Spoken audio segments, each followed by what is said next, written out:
சைவம் சாப்பிடக்கூடியவர்களும் உயிரை எடுக்கத்தான் செய்கிறார்கள், ஒரு வதை செய்யத்தான் செய்கிறார்கள் அப்படின்னு இன்னைக்கு விஞ்ஞானம் சொல்லுது. அன்னைக்கு விஞ்ஞானத்துல கண்டுபிடிக்கப்படல. ஆட்டை அறுத்தா தான் அது ஒரு வதை, ஒரு உயிரை கொள்றதுன்னு நினைக்கிறீங்க. கத்தரிக்காய் செடியை அறுத்தாலும் உயிரை கொள்றதுதான். ஏன் இன்றைய விஞ்ஞானம் என்ன சொல்லுதுன்னு கேட்டா, உயிர் இல்லாத எதுவும் வளராது. உயிர் இல்ல, இது மைக்கு வந்து குட்டி போடுமா? குட்டி போடாது. ஏன்? உயிர் இல்லதுக்கு. உயிர் இருந்தா தான் என்ன செய்யும்? வளரும். அப்ப இனப்பெருக்கம் செய்வதா இருந்தா என்ன வேணும்? உயிர் வேணும். அப்ப இனப்பெருக்கம் ஆணும் பெண்ணு இருந்து ஜோடி இருந்து அதன் மூலமா சந்ததி பெருக்கம் இருக்குமே, ஆனால் அதுலயும் என்ன இருக்கிறது? உயிர் இருக்கத்தான் செய்கிறது.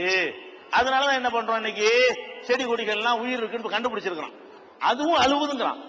அதுவும் கிள்ளும் போது அந்த அழுகை கேட்கறதுக்கு நமக்கு பத்தல, இந்த காதை கொண்டு கேட்க முடியல. அப்ப அதுகளுக்கும் கவலைகள் இருக்கிறது, அதுவும் அழுகிறது, அதுவும் உணர்வுகள் இருக்கிறது. இன்னும் சொல்ல போனா சில செடிகள்ல தோட்டங்கள்ல இசை கருவிகளை வைக்கிறான், மெல்லிய இசை கருவிகளை வைக்கிறான். இன்னொரு தோட்டத்தில் சும்மா வைக்கிறான், ஒரே மாதிரி பராமரிக்கிறான். இந்த இசை கருவிகள் வைத்த செடிகள் வந்து ரொம்ப செழிப்பாகவும் அதிக விளைச்சலை தரக்கூடியதாகவும் இருப்பதையும், அந்த செடிகள் வந்து விளைச்சல் கம்மியா இருக்கிறதையும் பார்த்துட்டு சொல்றான், அவைகளும் ரசிக்கின்றன. இந்த ரசிக்கிற உணர்வு இருக்குங்கிறான். இந்த இசையை வந்து கேட்டு ஒரு இனிமையா இருக்கு பாருங்க, அந்த சந்தோஷம் உற்பத்தியை கூட்டுதான். அப்ப அதுக்கும் சந்தோஷம் இருக்கிறது. இதெல்லாம் என்ன செய்யறான்? ஆய்வு பண்ணி அதுக்கு அறிவு கூட இருக்கிறது. செடி கொடிகளுக்கு அறிவு இருக்க போய் தான் என்ன செய்யுது? சில தொட்டாச்சு நீங்கன்னு பார்த்திருப்பீங்க, அப்படி தொட்டோன்னு சொல்லிக்கிறோம். தொடுவதற்கு முன்னாடி விரிஞ்சுக்கிட்டு இருக்குங்க, தொட்டி எல்லாம் அப்படி முடிக்கிறோம். தொட்டாச்சு நீங்க ஒரு செடி இருக்கு பாத்தீங்களா, அதுக்கு ஒரு உயிர் இருக்க போய் தானே கண்டுபிடிக்குது. சில உயிர்கள் என்ன செய்யும்னா, சில செடிகள் வந்து இப்படி விரிஞ்சுக்கிட்டே இருக்கும். ஒரு புழு பூச்சி வந்துச்சுன்னா அப்படி வச்சு அமைக்க முடிச்சிடும், மூடி அப்படி சாப்பிட்டுருங்க. எப்படி உயிரினங்கள் சாப்பிடுறது அந்த மாதிரி புழு பூச்சிகளை வண்டுகளை சாப்பிடக்கூடிய செடிகளும் என்ன செய்யறது உலகத்தில் இருக்கிறது. அதே மாதிரி வந்து நீங்க அந்த சூரியகாந்தி உங்களுக்கு கேள்விப்பட்டிருப்பீங்க. சூரியகாந்தின்னு ஒரு செடி இருக்கு பாத்தீங்களா, அது எந்த பக்கம் சூரியன் இருக்கு அந்த பக்கம் தான் இருக்கும். மேகமே மறைச்சா கூட கரெக்டா அது நம்ம கண்டுபிடிக்க முடியாது, அது கண்டுபிடிச்சு விடும். சூரியன் இருக்கிற திசையை நோக்கி அப்படி இருக்கும். அதனால சூரியகாந்தி பேரு. காந்தின்னா காதலின்னு அர்த்தம். காந்தம்னா இழுக்கிறது தானே. சூரியகாந்தினா சூரியனின் காதலி. சூரியனின் காதலி அதுக்கு பேர் வருது. சூரியன் எங்கிட்ட இருந்தா அங்கிட்டு இருக்கும், மத்தியானம் எப்படி இருக்கும், சாயந்தரம் எப்படி இருக்கும். அப்ப சூரியன் எங்கிட்ட எங்கிட்டு போகுதோ அங்கிட்ட எல்லாம் முகத்தை திருப்பிக்கிட்டு போகுதோ, உயிர் இல்லாமையா, உணர்வு இல்லாமையா, புரிந்து கொள்ளாமையா, அப்படிங்கறதெல்லாம் வைத்து என்ன சொல்றாங்கன்னு கேட்டா, எல்லாத்திலையும் உயிர் இருக்குங்கிறாங்க. அப்ப உயிரை கொள்றது பாவம்ன்ற ஒரு லாஜிக் வச்சா சைவத்தையும் நம்ம தவிர்க்கணும். நம்ம சைவத்தை சாப்பிடுவதன் மூலமாக கூட என்ன பண்றோம்? உயிரை தான் கொள்றோம். சரி, தண்ணீரை மட்டும் குடிச்சிட்டு வாழ இயலுமான்னு கேட்டா, தண்ணீர்லயும் உயிர் இருக்குது. இப்ப நீங்க எடுத்து பார்த்தா என்ன செய்யல, பாக்டீரியா கிருமிகள் நீங்க பார்க்கலாம். அதுதான் கொதிக்க வச்சு சாப்பிடுங்கிறா, உள்ள கிருமிகள் இருக்கு, அது உங்களுக்கு பிரச்சனையை உண்டாக்கி கொதிக்க வச்சு சாப்பிடுங்கிறான்ல. கொதிக்க வச்சு சாப்பிட்டா சூப்பு வச்சு சாப்பிடுறீங்கன்னு அர்த்தம், கொதிக்க வைக்காம சாப்பிட்டா பச்சையா சாப்பிடுறீங்கன்னு அர்த்தம். தண்ணியை குடிச்சாலும் லட்சக்கணக்கான உயிரை சாப்பிடறோமா இல்லையா? அப்ப தண்ணியை சாப்பிட்டாலும் உயிர் தான், கத்திரிக்காய் சாப்பிட்டாலும் உயிர் தான், உருளைக்கிழங்கு சாப்பிட்டாலும் உயிர் தாங்கும் போது ஒண்ணு கொஞ்சம் பெருசு, ஒண்ணு சின்னது, அவ்வளவுதான். அதான் வித்தியாசமே தவிர யார் உயிர்வதை செய்யல. உயிர்வதை செய்யாட்டி நீ வாழ இயலாது. மனிதன் வந்து மற்ற உயிர்களை நான் வதை செய்ய மாட்டேன்னு சொன்னால் அவன் செத்துற வேண்டியதான். எதையும் சாப்பிட, மண்ணத்தான் திங்கலாம், மண்ணுலதான் அந்த உயிர் இல்லைங்கிறான். அப்ப மண்ணை தவிர நீங்க எதை தின்றாலும் என்ன இருக்கு? அதுல உயிர் இருக்கிறது. மண்ணு, இரும்பு, இந்த மாதிரி மரம், கல்ல கழிச்சு திங்க, இதெல்லாம் சாத்தியப்படுமா? இது செத்து போயிருவோம் நம்ம. அப்ப நமக்கு எதை சாப்பிடுத்தால் வாழ முடியும்னு பார்த்தா உயிரினத்தை சாப்பிட்டதான் வாழவே முடியுது, மண்ணை திண்ட வாழ இயலாது. அப்ப மனிதன் வாழ்வதை உயிரினங்களை தின்று வாழ்ற மாதிரி தான் அவனுடைய உடல் அமைக்கப்பட்டிருக்கிறது. ஃபர்ஸ்ட் விளங்கி கொள்ளணும். அப்ப எல்லாருமே சைவம்னு சொன்னாலும் அது பொய் தான். அது இதை வந்து நம்ம விளங்கி கொள்ள வேண்டும். அடுத்து என்னன்னு நீங்க பாத்தீங்கன்னு சொன்னா, இப்ப நான்வெஜ் இந்த கறி மீன் எல்லாம் சாப்பிடுறோம்ல, உயிர் வதைன்னு தானே சொல்றாங்க. இந்த உயிர் வதைன்னு சொல்லக்கூடியவர்கள் வந்து அவர்கள் அறியாமலேயே பெரிய பெரிய உயிர்களையும் கொல்லத்தான் செய்யறாங்க. என்ன கொள்றாங்க? கண்ணுக்கு தெரிய எலியை கொள்றீங்களா இல்லையா? எலியை கொள்ற நியாயமா? கொஞ்சம் நெல்ல திண்டுக்கான காலி பண்ணிடுவீங்களா? லேசா கொட்டினதுக்கான கொசுவை கொள்வீங்களா? கொசுமேட்டியா பயன்படுத்துறீங்க? நல்லா புகைய விடுறீங்க, செத்து உழுவுற கண்ணால பாக்குறீங்க, அந்த உயிர் சாவுத. அப்ப நம்ம என்ன ஒத்துக்கிறோம்? நம்ம வசதி தான்ப்பா, நமக்கு இடைஞ்சல் பண்ண தட்டி விடு, அதனால அதுக்கு அர்த்தம். அந்த மாதிரி எத்தனை உயிர்களை கொள்றோம், பாம்பை கொள்றோம், தேலை கொள்றோம், கொசுவை கொள்றோம், அதெல்லாம் பண்ண தானே செய்யறோம். அவ்வளவு வேணாம். உங்க நாய் கடிச்சிருச்சுன்னா நாய்க்கு மருந்து, நாய் கடிக்கு எங்க மருந்து இருக்குது? மண்ணிலையா மருந்து இருக்குது? நாய் கடிக்கு மருந்து வேண்டும் என்று சொன்னால் மாட்டிலிருந்து எடுக்கப்படுகிறது. எத்தனை மாடுகள் வந்து ஊட்டியில, நீலகிரியில வந்து இந்த நாய்கடி மருந்து தயாரிக்கிறாங்க. எத்தனை மாடுகள் கொல்லப்பட்டு அதுல இருந்து ஒரு குறிப்பிட்ட இடத்துல இருந்து இந்த மருந்து எடுக்கப்படுகிறது. அது இருந்தா தான் அந்த ஊசி போட்டதான் நீங்க நாய் மாதிரி குலைக்காம இருப்பீங்க. இல்லைன்னா பயங்கரமான விளைவு ஏற்பட்டு போயிடும். அப்ப நாய் கடிச்சதுக்கு மருந்து வேணும் என்பதற்காக வேண்டி எத்தனை உயிர்கள் நம்ம கொள்றோம். அதெல்லாம் பார்க்கக்கூடிய நேரத்தில் நமக்கு நன்மைன்னு செஞ்சுக்கிட்டு தான் இருக்கிறோம். மீன் சாப்பிட மாட்டேன்னு சொல்லக்கூடியவர்கள்லாம் மீன் என்ன மாத்திரையை சாப்பிட தான் செய்யறாங்க. அது என்ன மாத்திரை என்ன மீன் என்ன மீன்ல இருந்து புடிஞ்சு சாறு எடுத்து 7 சீஸ் மாத்திரை போடுறானே மீன் எண்ணெய். அந்த மீன் எண்ணெய் மாத்திரை வெளிநாட்டுல இருந்து வருது, நம்ம நாட்டிலையும் கிடைக்குது. அதை போடுங்க கண்ணுக்கு நல்லதுங்கிறான். பார்வை குறைவா இருந்தா மீனை சாப்பிடுங்கன்னு சொல்றான் டாக்டர்கள்லாம். அப்ப அந்த மாதிரி பார்க்கக்கூடிய நேரத்துல இது இல்லாம வாழ முடியல. எல்லா மனிதனுடைய வாழ்க்கையிலும் இரண்டாவது கலந்து இருக்கிறது. நீங்க தவிர்க்கவே இயலல. அவ்வளவு வேணாங்க. இந்த சைவம்னு சொல்லக்கூடிய எல்லாரும் பால் குடிக்கிறாங்களா இல்லையா? மாட்டுப்பால் பசுமால் குடிக்கிறாங்களா இல்லையா? பால் சைவமா அசைவமா? பால் சைவம் எப்படி முடிவு பண்ணீங்க? பால் பக்க அசைவம் தானுங்க. அதனுடைய ரத்தம் அதுல இருந்து தானே வருகிறது பால். அப்ப மாட்டுடைய இறைச்சி அது அசைவம் என்று சொன்னால் பால் எப்படி சைவமா போகும்? பருத்தி பால் குடிச்சா சைவம்னு சொல்லிட்டு போங்க.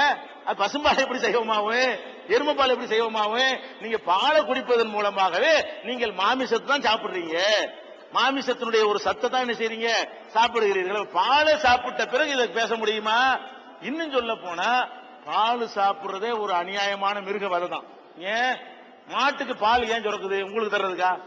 அது கண்ணுக்குட்டிக்கா சுரக்குது. மாட்டுக்கு சுரக்கிற பால் எதுக்கு சுரக்குது?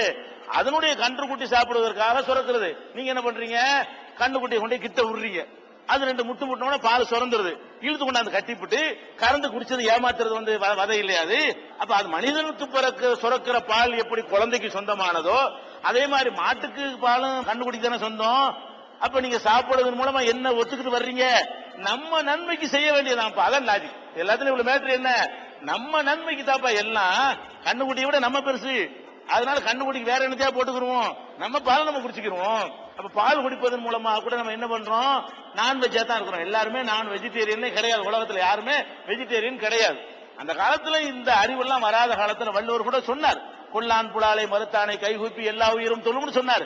புலாலை சாப்பிடாத, எல்லாம் உன்னை வணங்குவாங்க அப்படின்னு சொன்னார். அது அந்த காலத்துல இந்த அறிவுகள்லாம் வரல, கண்டுபிடிக்கப்படல. அவர் இந்த காலத்துல இருந்து அவர் சொல்லியிருக்க மாட்டார். அவ்வளவு வேணாம். இப்ப எஸ்கிமோக்கள் வாழக்கூடிய பகுதி இருக்குல்ல, அவங்க கிட்ட போய்கிட்டு நீ உயிர் வதை செய்யான்னு செத்து போயிருவானே, அவனுக்கு மீனத்தோர் ஒண்ணும் கிடைக்காது. எக்ஸிமோக்கள் பனிப்பிரதேசத்துல வாழ்றான, புல்லு முளைக்குமா? ஒண்ணுமே முளைக்காது, எதுவுமே கிடைக்காது அவனுக்கு. அவனுக்கு என்ன கிடைக்கும்? பனிப்பாறை ஓட்ட போட்டு உள்ள மீனை பிடிப்பான். மேல பனிப்பாறை படர்ந்திருக்கும் கடலுக்கு மேல, அதை ஓட்ட போட்டு தூண்டிய விட்டு என்ன செய்வான்? கீழே மீனை பிடிப்பான், சுட்டு திம்பான். வேற எந்த ஒரு சோர்ஸும் கிடையாது, பச்சையாவும் திம்பான். அப்ப அவன்கிட்ட போய்கிட்டு நீ கொல்லான் புலாலை மறுத்தானேன்னு சொன்னா ஆள் செத்து போயிருவான். எந்த திண்டு வாழணுமே. அப்ப இந்த சித்தாந்தம் எல்லாரும் கடைப்பிடிக்கத்தக்கதா இருக்கணும். அதனால உயிரினங்கள் வதைங்கிற ஒரு டாபிக் நம்ம பேச யாருக்கும் தகுதி கிடையாது. எல்லாரும் உயிர்களை வதைச்சுக்கிட்டு தான் இருக்கணும்னு விளங்கி கொள்ளணும். இன்னும் சொல்ல போனா உணவுடைய வெரைட்டி அதிகமாகிறதுனாலதான் நம்ம எல்லாருக்கும் எல்லா உணவும் கிடைக்குதுங்க. ஒரு பேச்சு நம்ம எடுத்துக்கிறோம், இனிமே யாரும் கறி சாப்பிடக்கூடாது, நம்ம எல்லாரும் சேர்ந்து முடிவு பண்ணிடுவோம். மீன் சாப்பிடக்கூடாது, முட்டை சாப்பிடக்கூடாது அப்படின்னு நம்ம எல்லாரும் முடிவு எடுத்தோம்னு சொன்னா எல்லாரும் உருளைக்கிழங்குல போய் நிற்போம், எல்லாரும் கத்தரிக்காயில நிற்போம். கத்தரிக்காய் கிலோ 1000 ரூபாய். அப்புறம் ஏன்னா எல்லாரும் அது போயிருந்தா பொருளுக்கு தேவைகள் ஒரு அதிகமான தேவை விலை ஏறி போயிருமா இல்லையா? அப்ப எல்லாம் கலந்து நிக்கிறதுனாலதான் கத்தரிக்காய் விலை இருக்குது, உருளைக்கிழங்கு விலையில நிக்கிறது. நீங்க எல்லாரும் இதெல்லாம் எல்லாரும் வேணாம், எல்லாரும் கத்தரிக்காய்க்கு போயிருவோம், எல்லாம் உருளைக்கிழங்கு போயிருவோம் சொன்னா விலை தாறுமாறா ஏறி போயிருமா? பணக்காரன் வாழ முடியும். அப்ப அந்த மாதிரி வாழ முடியாத நிலைமையெல்லாம் ஏற்பட்டு போயிடும். அதனால பல வெரைட்டிகள் இருக்கக்கூடியது நமக்கு நல்லது. சயின்டிபிக்கா எடுத்தா கூட இந்த அசைவ உணவுகள்ல தேவையான சத்துக்கள் இருக்குது. சில பேரை சாப்பிடக்கூடாதுங்கிறான்னா அது அசைவத்தை மட்டும் சொல்லல, சைவமும் சாப்பிடக்கூடாதுமா. பிரஷர் வந்தா சாப்பிடாதம்மா, தக்காளி தான் சாப்பிடக்கூடாது, உருளைக்கிழங்கு தான் சாப்பிடக்கூடாது, இறைச்சி மட்டுமா சாப்பிட. அது நோயாளிக்கு உள்ள விஷயம். ஆரோக்கியமா உள்ள ஒருத்தனாக இருந்தால், நல்ல உடல் உழைப்பு செய்யக்கூடியவனாக இருந்தால் அவன் இறைச்சி முட்டை இதுகள்லாம் சாப்பிடுவதன் மூலமாகத்தான் தேவையான புரோட்டீன்கள் அவனுக்கு என்ன செய்யும், அவனுக்கு கிடைக்கும். அப்படிங்கிறது இன்னைக்கு அறிவியல் பூர்வமாக நிரூபிக்கப்பட்டிருக்கிறது. அந்த ஒரு கோணத்துல பார்த்தாலும் நமக்கு தேவையான சத்துக்கள் வேண்டி இருக்கிறது, அதுக்கு தேவை. அது பரவலான உணவுகள் இருந்தா தான் விலைவாசிக்கு மட்டுப்படுத்தப்பட்டிருக்கு, அதுக்கு தேவை. எல்லா பகுதியிலும் நம்ம வாழ வேண்டி இருக்கு, நிலைமை ஏற்படும். இதை சாப்பிட அதை சாப்பிடான்னு தேவை இல்லாம சொன்னா அது பாதிக்கப்பட்டு வழங்கணும். அதை விட புலி பசிச்சாலும் புல்ல தின்னாதுமாங்க. புலி இருக்கு பாருங்களேன், எதை வேண்டாலும் உயிரினத்தில் அடிச்சு சாப்பிட்டு போடும். புல்ல போட்டா திங்குமா? திங்காது. புல்ல போட்டா செத்து போயிரும் திண்டாலும். ஏன்? அது கோரையா போய் ஒட்டிக்கிறோம். அதை செமிக்கக்கூடிய வயிறு அதுக்கு இல்ல. புலி ஆடு மாட்டு அடிச்சு சாப்பிட்டா செமிச்சு போயிடும், புல்ல திண்டா செமிக்காது. அதுவே அதனுடைய உயிருக்கு வழி வைக்க எடுக்கக்கூடியதா போயிடும். அந்த மாதிரியான ஜீவன்கள் சிலது இருக்கிறது. சில ஜீவன்கள் ரெண்டையும் எடுத்துக்கொள்ளும். சைவத்தையும் சாப்பிடும், கோழி இருக்குன்னு வைங்களேன், அது கோழி வந்து அரிசியும் சாப்பிடும், புழு பூச்சியும் சாப்பிடும். அது வெஜிடேரியன் சாப்பிடும், நான் வெஜ்ஜும் சாப்பிடும். ரெண்டு அதுக்கு ஒத்துக்கிறது. மனிதன் எப்படி படைக்கப்பட்டிருக்கிறான்? ரெண்டுமே சீரணமாவதே. நம்ம குடலை எப்படி படைக்கப்பட்டிருக்குன்னு கேட்டா, நீங்க இறைச்சியை தின்றாலும் அரிசி தள்ளிப்படுது, புல்ல தின்றாலும் அரிசி தள்ளிப்படும், கீரையை தின்றாலும் உங்களுக்கு ஓகே. அப்ப என்னத்தை சாப்பிட்டாலும் இயற்கையில கடவுள் எப்படி படைச்சிருக்காருன்னு கேட்டா, இரு உணவுகளும் ஜீரணமாகக்கூடிய வகையில உடல் படைக்கப்பட்டு இருப்பது இயற்கையை காட்டுகிறது. நம்மளும் ஒரு மாமிச பட்சினி தான், மனிதனும் மாமிச பட்சினி தான் உடல் அமைப்பை பொறுத்த வரைக்கும். சாக பட்சினி கிடையாது, அப்படி நம்ம படைக்கப்படல. இது மாதிரி நிறைய காரணம் இருக்கிறதுனால இது வந்து உயிர் வதையெல்லாம் பார்க்க கூடாது. நம்ம நன்மைக்கு கடவுள் படைச்சிருக்கிறாரு. அவ கடவுளே நமக்கு படைச்சிருக்கும் போது சாப்பிட்டா புண்ணியம் இல்ல. படைச்சவர் அவர் தானே, அவரே சாப்பிடுக்க லைசன்ஸ் கொடுத்தா நமக்கு ஏன் பயப்படணும்? படைச்சவர் அவர் தானே. இப்படி நம்ம நம்பிட்டோம்னு சொன்னா பிரச்சனை இல்ல. பழமொழி சொல்லுவாங்கல்ல, கொன்றால் பாவம் தின்றால் போச்சு. கொன்றா தான் பாவமா, தின்னுட்டால் போயிடுச்சுக்கலாம். அந்த அடிப்படையில் போய் கொண்டிருப்பதான் நல்லது.